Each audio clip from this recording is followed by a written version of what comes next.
Qui ont des enfants, peut-être que vous dites c'est la rentrée, enfin. Je ne sais pas, pour d'autres, il y a peut-être un peu plus d'anxiété, d'appréhension, de nouvelles choses. Et c'est vrai que pour tout le monde, après un peu ce temps de répit estival, on sent que les choses vont reprendre leur rythme. Certains s'en réjouissent, d'autres moins. Et je ne sais pas si votre impression, mais on a parfois le sentiment qu'on vit un peu à 200 km/h aujourd'hui, que tout va très vite, que nos vies, c'est plus un train-train, mais un TGV, hein. On court dans tous les sens. Et avec ce petit refrain souvent dans nos têtes, j'ai pas le temps, j'ai pas le temps, j'ai pas le temps. Je ne sais pas si c'est votre cas. Et ce matin, j'aimerais vous parler justement de la question du temps, de la gestion du temps, et parce que je crois que c'est un défi pour notre génération. Comment voir cette question du temps en tant que chrétien? Que faire de cette impression de stress permanent? Et pour cela, j'aimerais qu'on se tourne ensemble vers le tout début de l'évangile de Marc et de voir à travers ça l'exemple un petit peu de Jésus. Je ne sais pas si vous avez déjà remarqué comment commence l'évangile de Marc. 4 évangiles dans la Bible, et dans cet évangile, à la différence des 3 autres, vous n'avez pas de prologue ou d'introduction un peu comme chez Jean, ni de chapitre autour de la naissance de Jésus. On ne raconte pas la naissance de Jésus dans l'évangile de Marc, alors que dans Matthieu et Luc, on le fait.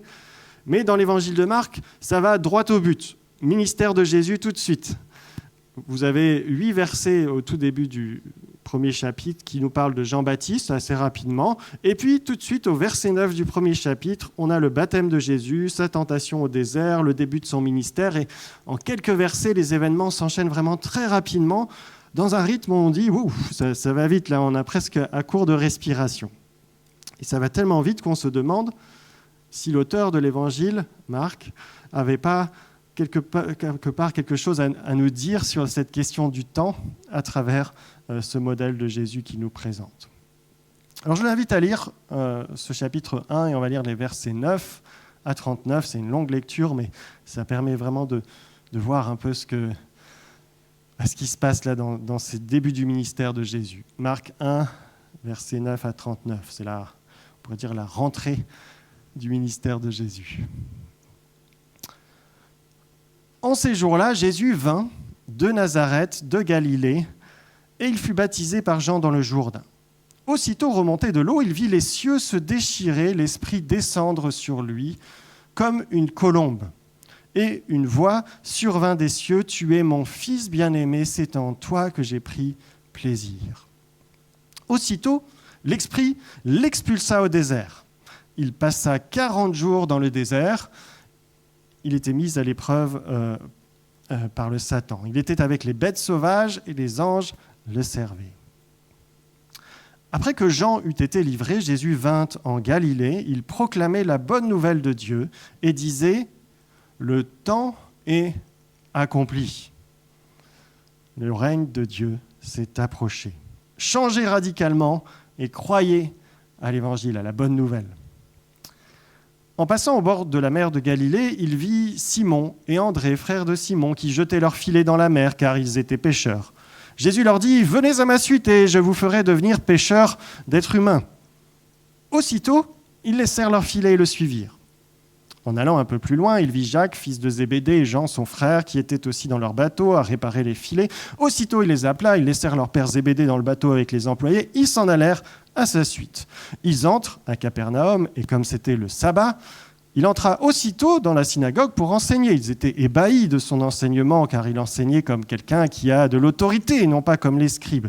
Il se trouva aussitôt dans la synagogue un homme possédé d'un esprit impur, qui s'écria « Pourquoi te mêles-tu de nos affaires, Jésus le Nazaréen? Es-tu venu pour notre perte? Je sais bien qui tu es, le Saint de Dieu. » Jésus le rabroua en disant « Tais-toi, sors de cet homme. » L'esprit impur sortit de lui en le secouant violemment et en poussant un grand cri. Tous furent effrayés, ils débattaient entre eux. Qu'est-ce donc? Un enseignement nouveau et quelle autorité? Il commande même aux esprits impurs et ils lui obéissent. Et aussitôt, sa renommée se répandit dans toute la Galilée.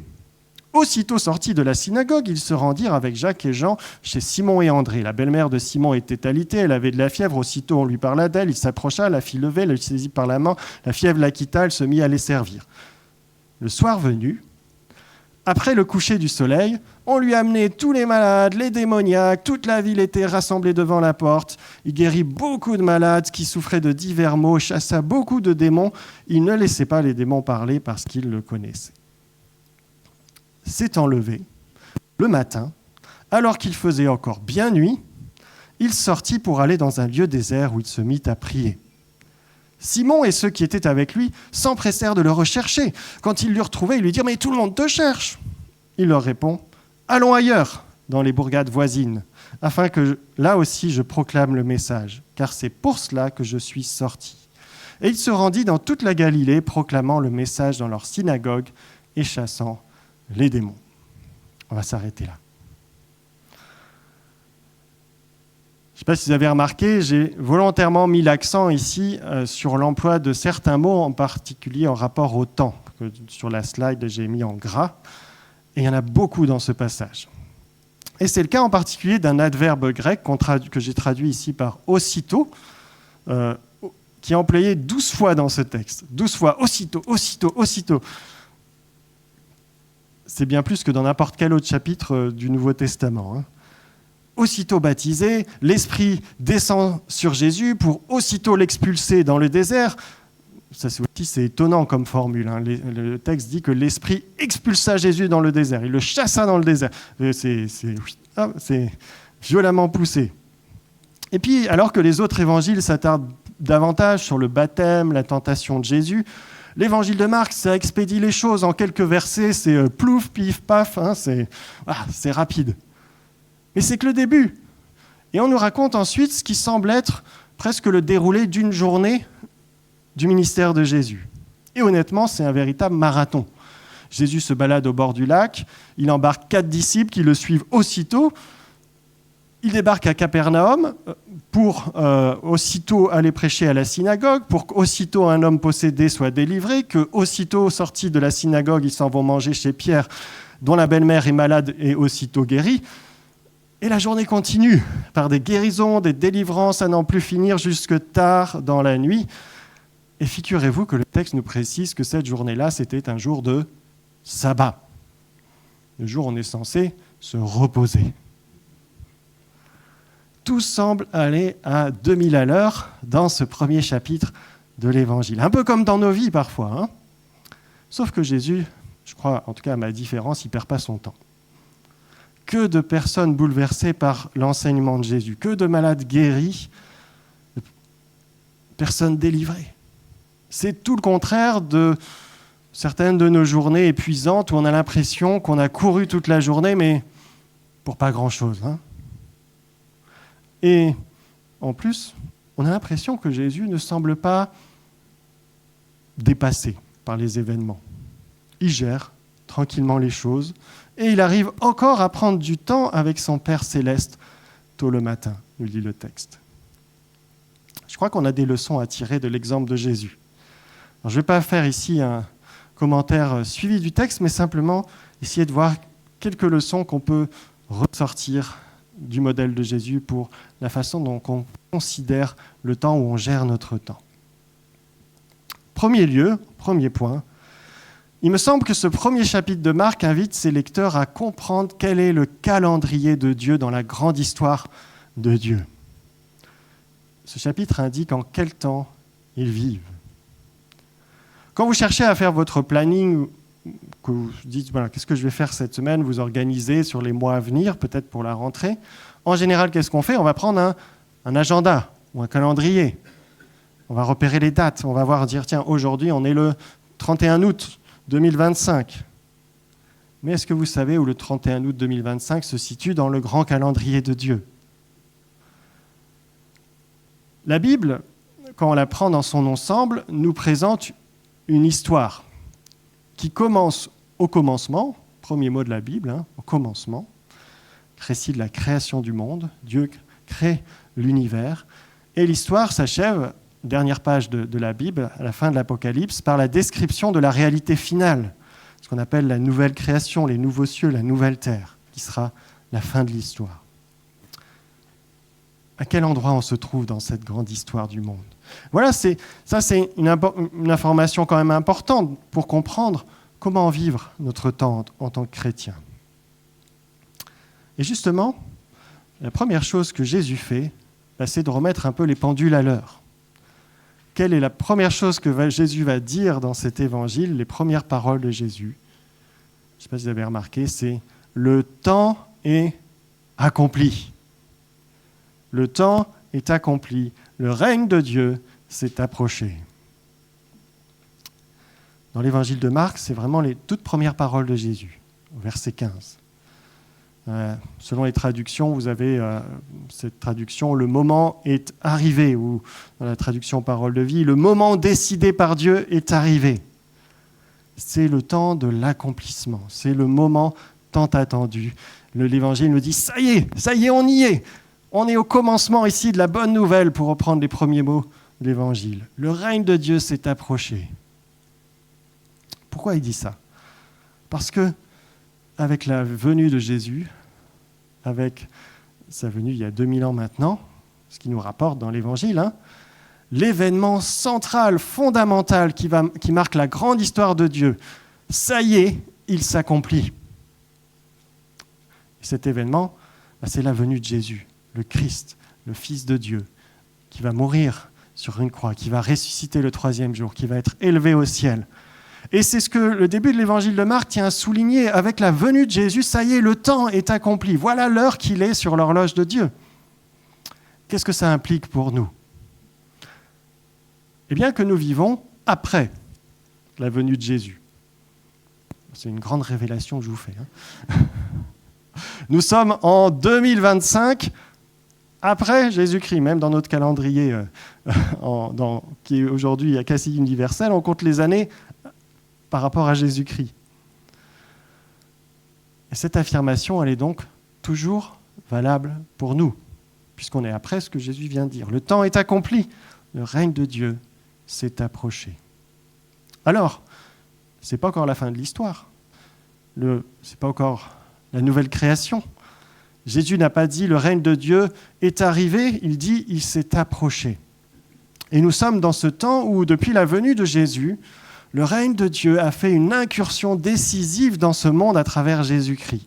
Le règne de Dieu s'est approché, mais il n'est pas encore établi totalement sur la terre. Il s'était déjà approché, mais il doit encore venir complètement. Et c'est qu'après la deuxième venue de Jésus, après son retour, après l'instauration de la nouvelle création, que tout cela va s'accomplir. Et en attendant, comme le montre la suite de l'évangile de Marc, la vie du disciple n'est pas de tout repos. On n'est pas encore dans le paradis, on n'est pas encore au ciel, on n'est pas encore dans la nouvelle création. Tout comme le maître, nous avons parfois de l'opposition que nous subissons, des souffrances qui attendent ceux qui se mettent à la suite du Christ. Mais rappelons-nous dans quel temps nous sommes. Et c'est ce que nous dit l'évangile de Marc. Ça y est, la bonne nouvelle a commencé. Ça y est, le temps est accompli, le règne de Dieu s'est approché. Comme on disait autrefois, nous sommes dans l'an de grâce 2025. On vit dans la période de la grâce, jusqu'au retour de Jésus. Et cette grâce est offerte à tous les êtres humains qui portent leur foi en Jésus-Christ. Et c'est une bonne nouvelle, comme nous est dit. C'est le terme évangile, ça veut dire bonne nouvelle. Et Marc tient à nous l'annoncer d'emblée, comme s'il voulait donner une impulsion comme ça à ceux qui lisent l'évangile, aux chrétiens qui entendent cette bonne nouvelle. Avec cette assurance, avec cette joie de savoir qu'on vit dans ce temps-là, qu'on va pouvoir commencer à se mettre à la suite du Christ. Mais si on n'a pas compris que c'est une bonne nouvelle de vivre après la venue de Jésus, ça va être plus dur. On a besoin de comprendre cela et de se laisser encourager. On est dans une belle période du calendrier de Dieu. On est après la venue de Jésus. Et à nous d'être témoins de cette bonne nouvelle. Ça, c'est le premier point. Comprendre à quel moment on vit dans la grande histoire de Dieu. Deuxième point je trouve qu'on peut tirer de ce texte, c'est que le modèle de Jésus nous montre que le temps de préparation et d'attente, ça fait aussi partie du plan de Dieu. Les temps de préparation et d'attente ne sont pas une perte de temps. Ça fait partie de l'agenda de Dieu. Parce que oui, le texte nous dit que Jésus commence son ministère au bon moment, lorsque le temps est accompli, au temps voulu. Mais si Jésus commence son ministère à un temps donné, il y avait des choses avant. Hein. Ça veut dire qu'il y a d'abord eu un temps d'attente. Et non seulement il y a eu plusieurs milliers d'années d'histoire humaine, plusieurs milliers d'années d'histoire humaine avant la venue de Jésus, mais même après la naissance de Jésus, pensez, je ne sais pas si vous avez déjà réalisé, mais Jésus, on n'entend pas parler de lui quasiment pendant 30 ans. Et c'est après 30 ans seulement, alors que Jésus est déjà depuis 30 ans sur la terre, qu'il dit « le temps est accompli, ça y est ». Le ministère de Jésus va être inauguré avec son baptême. Et ensuite, qu'est-ce qui va se passer d'ailleurs vous vous rappelez le texte, il se fait baptiser. Et ensuite, qu'est-ce que fait le Saint-Esprit? Il envoie Jésus dans le désert. Encore 40 jours où Jésus va voir personne. Franchement, de mon point de vue, moi en tout cas d'occidental, adepte de la rentabilité, je me dis que quand même, Dieu aurait pu mieux rentabiliser le temps de Jésus sur terre. En plus, il a laissé que peut-être 3 ans et demi, on ne sait pas exactement, son ministère. Et pourtant, c'est là aussi, seulement après 30 ans passés sur terre quasi incognito, après 40 jours de désert, que Jésus va pouvoir dire le temps est accompli.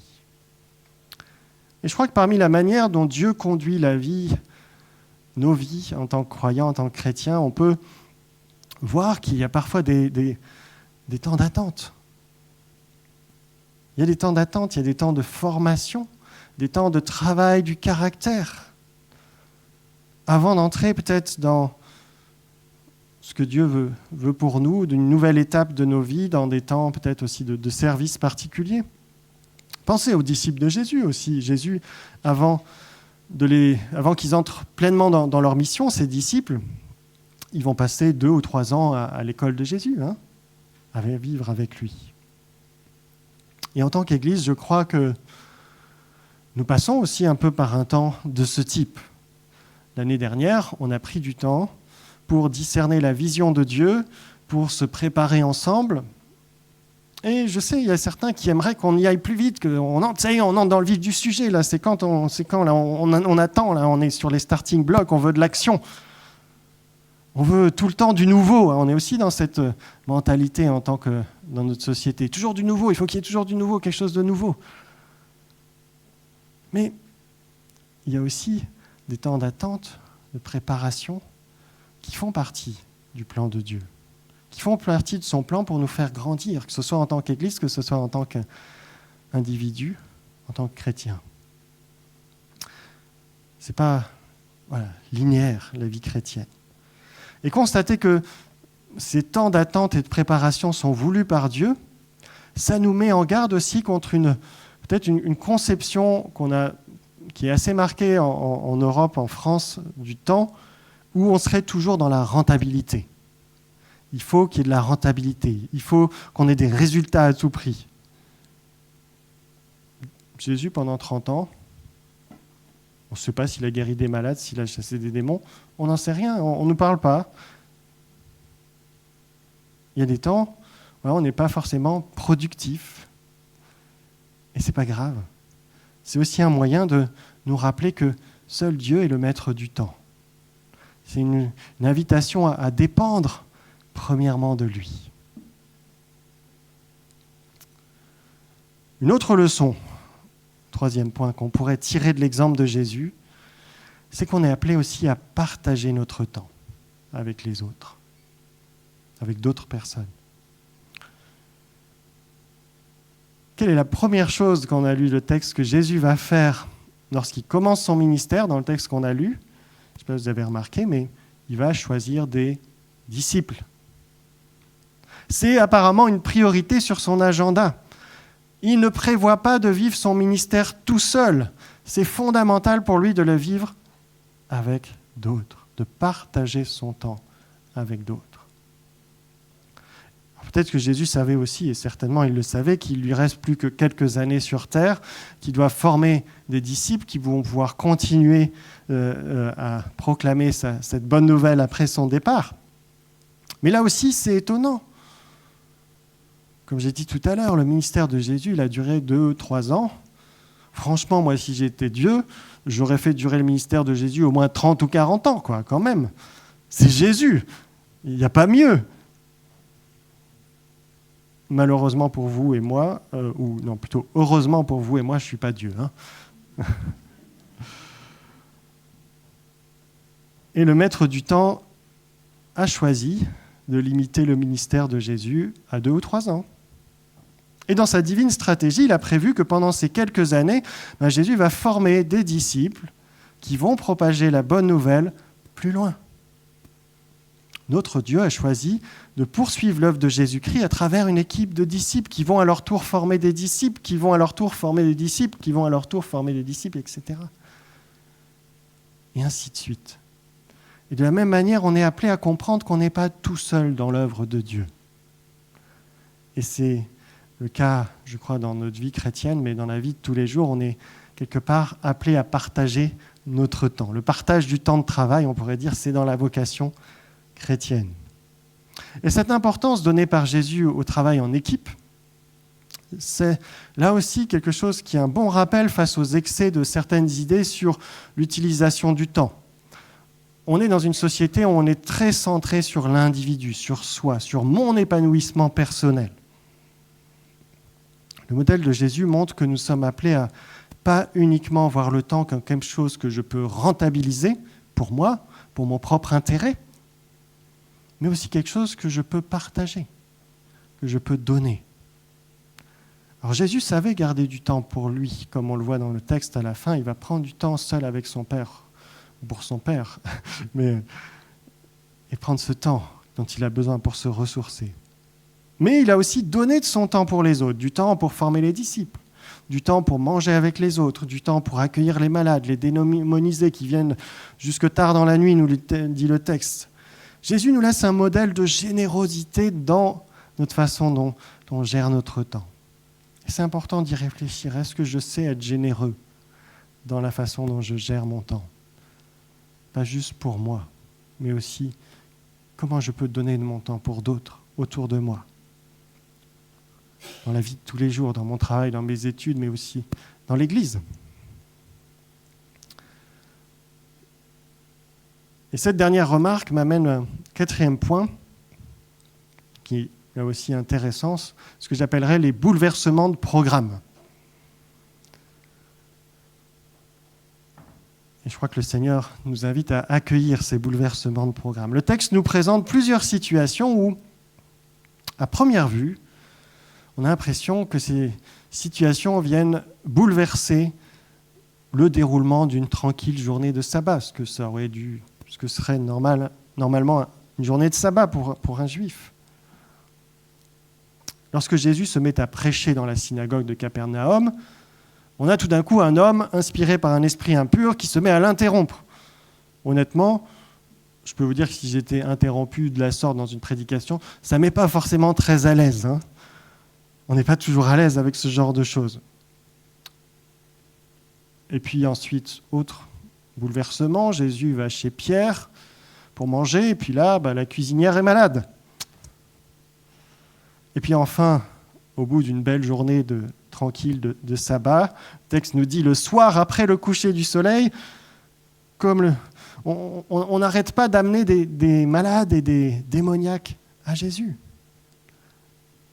Alors certes, on peut se dire que comme Jésus est Dieu, on peut se demander si vraiment c'était un bouleversement dans son programme.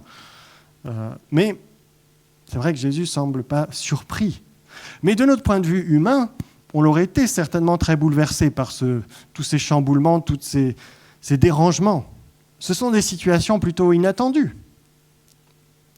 Et je ne sais pas pour vous, mais moi je dois avouer que pour ma part, j'aime pas trop les imprévus. J'aime bien faire mon petit programme pour la semaine, où tout ce que j'ai à faire, c'est bien casé. Alors autant vous dire que quand vous êtes pasteur, ça ne marche pas trop. Dans la vie d'un pasteur, ça arrive souvent qu'il y ait des bouleversements de programme, une visite urgence, des personnes à rappeler, des emails urgents à traiter. Je me rappelle même une fois quelqu'un qui est passé à travers la toiture de l'église quand j'étais à Saint-Étienne. Mais c'est rien à côté de la vie qu'on a vécue à Madagascar. Quand vous vivez à Madagascar, on a vécu 6 ans là-bas. Là, les imprévus, ça fait partie de votre vie, de votre programme, c'est obligé. Vous aviez préparé un beau PowerPoint pour vos cours, et puis pas de chance, il n'y a pas d'électricité aujourd'hui. Vous pensiez faire une route de 4 heures, en fait, ça vous a pris 2 jours, où les routes barrées, les crevaisons, etc. Voilà.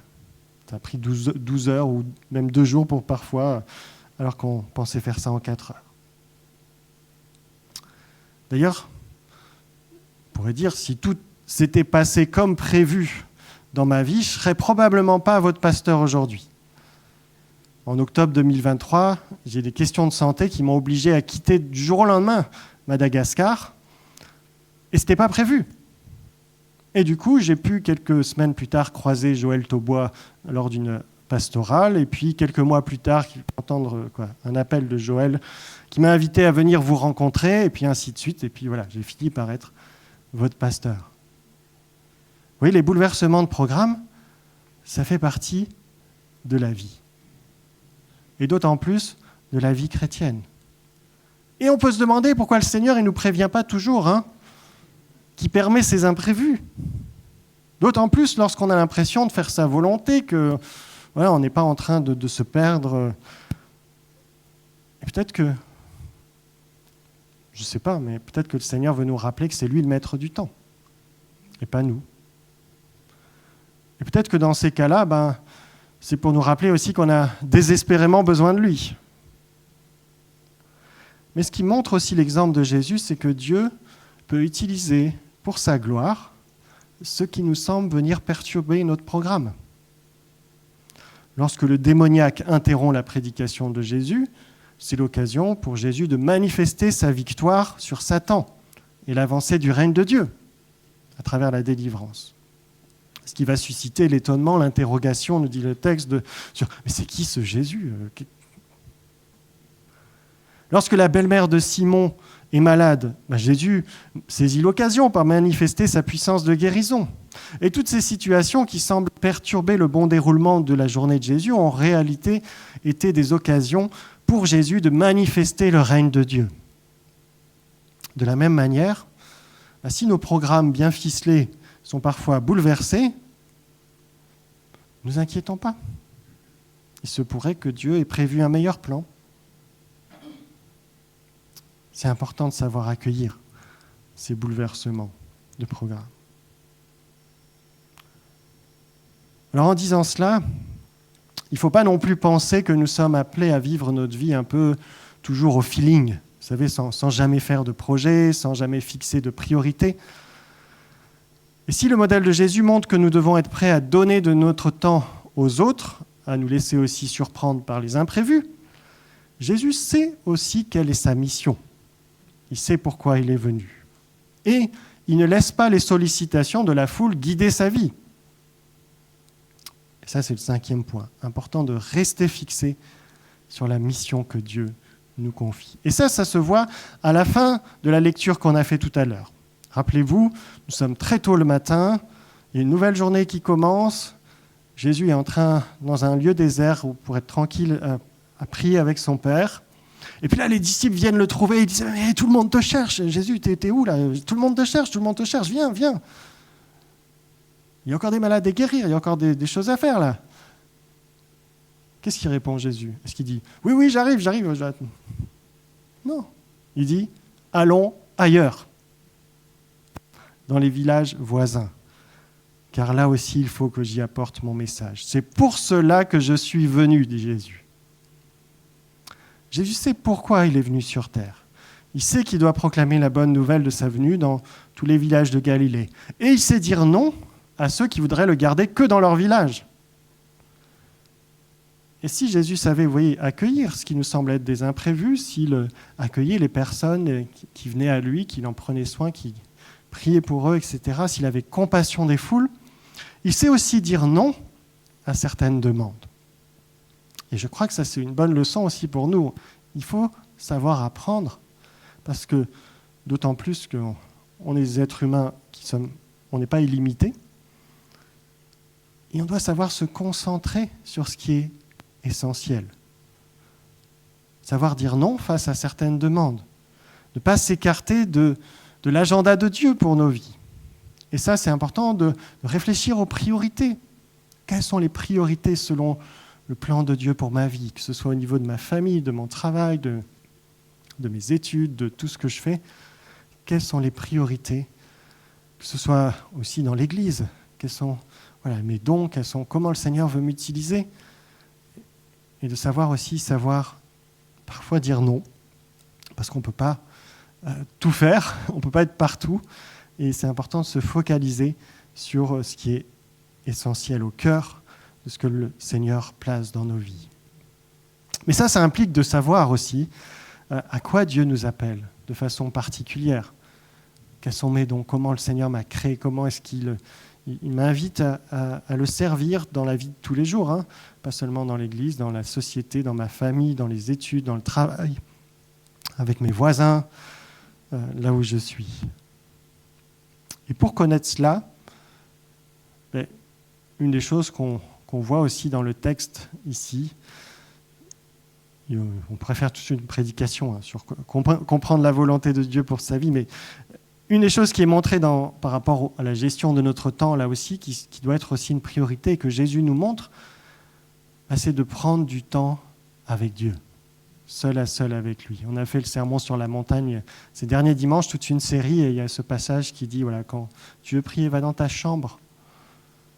Et là, prends ce temps là où personne ne te voit, avec ton Père céleste, et prends ce temps avec lui, c'est important.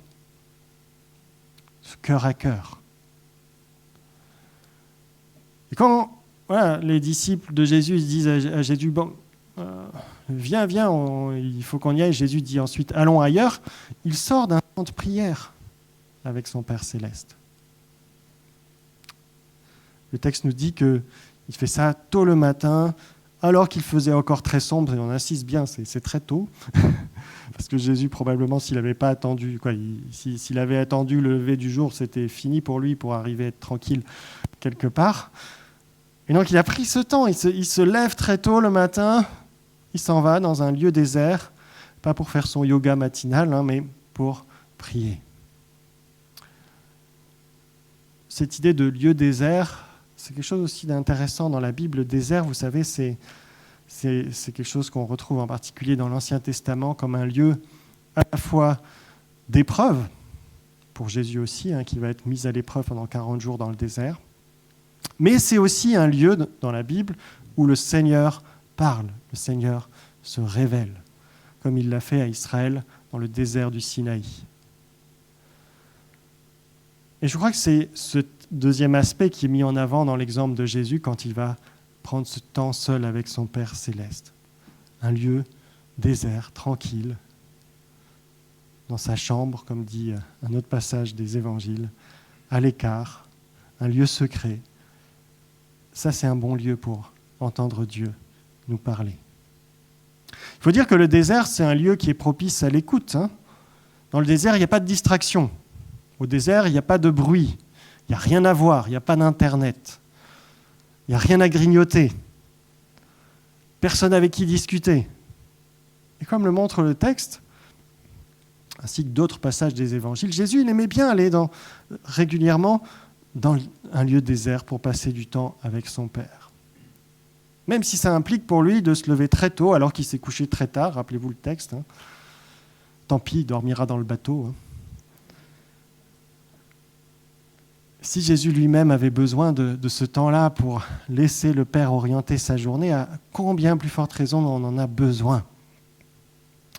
C'est important de savoir prendre du temps régulièrement dans nos vies, dans nos journées, dans nos semaines, dans un lieu tranquille à l'écart pour être dans un cœur à cœur avec notre Dieu, pour lui remettre notre temps en particulier, notre programme, tout notre planning, tout ce qu'on a. Seigneur, on te le remet pour nous aider à nous recentrer sur sa volonté et pour nous mettre aussi à son écoute, à l'écoute de les priorités peut-être qu'il veut pour nos vies. Demandons-lui l'aide de son esprit, qu'il puisse nous donner sa force pour persévérer, sa sagesse dans la gestion de notre temps. On lui demande ça, la paix aussi face aux nombreuses sollicitations. Et rappelons-nous que le temps appartient à notre Dieu. Il est le créateur du temps. Et face aux événements qui se bousculent dans notre vie, face au temps qui des fois semble un peu aller à toute allure, à 200 km/h, sachons regarder à Dieu. On peut lui faire confiance pour notre avenir. Vous savez, il est Dieu de toute éternité. Dieu, il n'a pas de commencement, il n'a pas de fin. Et pour lui, dit la Bible, 1000 ans sont comme un jour. Il a créé l'univers en son temps. Il a envoyé son Fils unique sur terre en son temps. Il a tout accompli à la croix en son temps pour nous offrir la vie éternelle. Il a décidé de nous appeler à lui en son temps. Et Jésus reviendra pour instaurer son royaume éternel en son temps. Le temps appartient à notre Dieu. J'aimerais terminer ce message. On va prendre ce chant. C'est un chant un peu ancien. C'est moi qui ai demandé au groupe de le ressortir. Il n'y en a pas beaucoup, qui dit justement en son temps. Tout ce que Dieu fait est parfait en son temps. Je ne sais pas si les plus anciens doivent connaître. Et j'aimerais qu'on le chante ensemble et qu'on prenne peut-être avant cela un temps pour nous et de réfléchir par rapport à tout ce qui a été partagé, ces différents points sur la gestion du temps, et demander au Seigneur, aide-moi à utiliser ce temps que tu me donnes pour ta gloire. Aide-moi à mettre les bonnes priorités. Aide-moi à ne pas être déboussolé par les imprévus. Aide-moi à partager mon temps. Mais aide-moi aussi toujours à me rappeler que tu es le maître du temps et que tu fais toutes choses belles en ton temps. J'invite à prier. Seigneur notre Dieu, nous te rendons grâce parce que c'est vrai, tu es le créateur de l'univers, c'est toi qui as créé le temps. Et rien ne t'échappe, rien ne te dépasse, Seigneur, dans cette question du temps. Seigneur, merci parce que ta parole nous dit aussi que tu fais toutes choses belles en ton temps. Et Seigneur, nous voulons venir vers toi ce matin en étant honnête avec toi. Parce que, oui, on n'est pas toujours, nous, très à l'aise ou très tranquille face au temps qui passe. On se sent parfois stressé, on a parfois une appréhension. Mais Seigneur, on veut venir vers toi tel que nous sommes ce matin et te dire, prends toute la place. Donne-nous à fixer nos regards sur toi, le maître du temps, à te faire confiance, à savoir t'écouter pour mettre les bonnes priorités dans nos vies. Et Seigneur, dans cette année qui s'ouvre pour nous aussi en tant qu'Église, dans cette nouvelle saison, que tu nous donnes, Seigneur, de ne pas nous inquiéter, de ne pas vouloir aller plus vite que ton temps, de savoir aussi accueillir les imprévus et te laisser les transformer en des temps de manifestation de ta grâce, de ton salut. Seigneur, surprends-nous. Seigneur, sois le maître de notre temps. Prions ton nom, Jésus. Amen. On va prendre ce chant, si vous voulez vous lever peut-être pour... En son temps,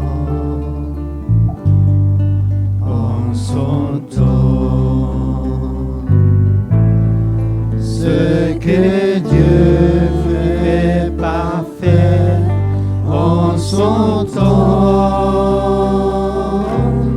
Seigneur Jésus, je te prie, montre-moi que dans ma vie, tu fais tout ce que tu dis en ton temps.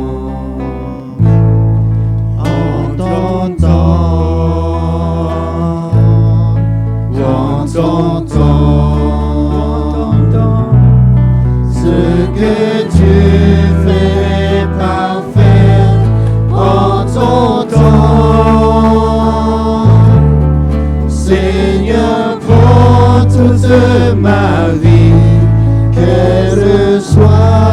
dès aujourd'hui. Pour toi une mélodie en t'entendant. Seigneur, pour nos vies, Seigneur. Seigneur, prends toute ma vie, qu'elle soit dès aujourd'hui. Pour toi une mélodie en t'entendant. Pour toi une mélodie en t'entendant. Pour toi une mélodie en t'entendant. Oui, Seigneur, peut-être qu'il y a quelque chose voilà, dans votre cœur où vous avez vraiment besoin de dire, Seigneur, en ton temps ce matin, peut-être une situation. Et j'aimerais qu'on reprenne encore ce chant vraiment en disant au Seigneur, oui, en ton temps. Peut-être qu'il y a des choses qu'on attend du Seigneur, des choses que on demande au Seigneur avec insistance, mais voilà, qu'on veut dire, Seigneur, en ton temps ce matin. En ton temps, tout ce que tu fais est parfait, Seigneur. On va le reprendre et vraiment déposer au Seigneur cela. Déposez peut-être vos inquiétudes, déposez le stress ou peut-être quelque chose qui vous pèse ce matin et demandez au Seigneur en ton temps. En son temps, en son temps, ce que Dieu fait parfait en son temps. Seigneur Jésus, je te prie, montre-moi que dans ma vie, tu fais tout ce que tu dis en ton temps. En ton temps, en ton temps, ce que tu fais parfait en ton temps. Seigneur, prends toute ma vie, qu'elle soit dès aujourd'hui. Pour toi une mélodie en ton temps.